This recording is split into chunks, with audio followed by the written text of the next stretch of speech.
Heat wave जितना संगीन अभी बना हुआ है, उसके मुतालिक हम लोग हर तरह से कमर कस के तैयार हैं।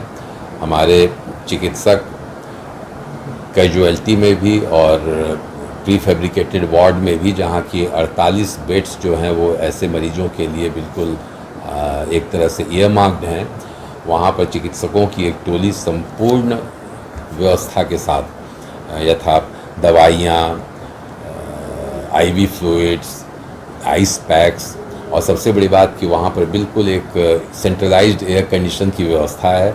तो ऐसे माहौल में हम विश्वास रखते हैं कि हीट वेव के प्रत्येक मरीज की हम उचित चिकित्सा कर पाएँ और यदि वो अनकॉम्प्लिकेटेड हीट वेव है तो उसे हम संपूर्ण रूप से बचा भी सकेंगे। हीट वेव जितना गया जिले के कोच प्रखंड थाना क्षेत्र से जिला पुलिस ने एक बड़े अपराधी को गिरफ्तार किया है। उसके खिलाफ रंगदारी मांगे जाने के कई मुकदमे दर्ज हैं। साथ ही हत्या और विस्फोटक अधिनियम के तहत केस दर्ज है। पकड़ा गया अपराधी ने हाल ही में सड़क निर्माण कार्य से जुड़े कंपनी से लेवी की मांग की थी। एसएसपी ने बताया कि खैरा गांव का रहने वाला मनोज यादव एक कुख्यात अपराधी है।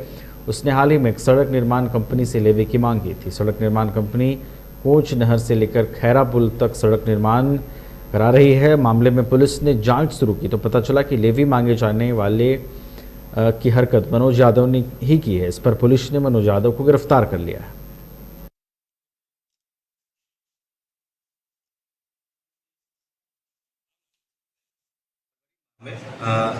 एक जानकारी प्राप्त हुई थी कि कोच थाना अंतर्गत एक जो नहर के पास में रोड का निर्माण हो रहा है, जो कोच नहर से खैरा पुल तक निर्माण हो रहा है, उसके संवेदक के द्वारा थाना में यह जानकारी दी गई कि उसके मुंशी से धमकी भरा पत्र तथा के माध्यम से लेवी की मांग की गई है।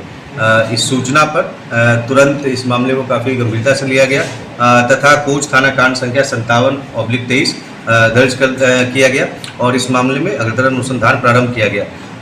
अनुसंधान के क्रम में यह जानकारी प्राप्त हुई कि इस घटना के पीछे जो अपराधी मनोज यादव का हाथ है, उसकी गिरफ्तारी की गई है। यह जो अपराधी है वो उसी स्थानीय है, खैरा गांव का रहने वाला है और इसके पूर्व में काफ़ी ज़्यादा आपराधिक मामले इस पर दर्ज हैं, जिसमें रंगदारी के भी कई मामले पूर्व में भी दर्ज रहे हैं। अभी तक की जानकारी के अनुसार इस पर कुल 6 मामले दर्ज पाए गए हैं, जिसमें रंगदारी, मर्डर तथा आर्म्स एक्ट के मामले शामिल हैं, जिसमें से कोच थाना कांड संख्या 101/20 में भी रंगदारी की मांग की गई थी। बेलागंज थाना कांड संख्या 162/20 में भी रंगदारी की मांग की गई थी।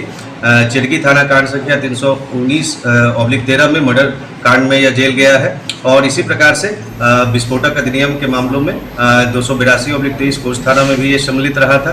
तो इस प्रकार से एक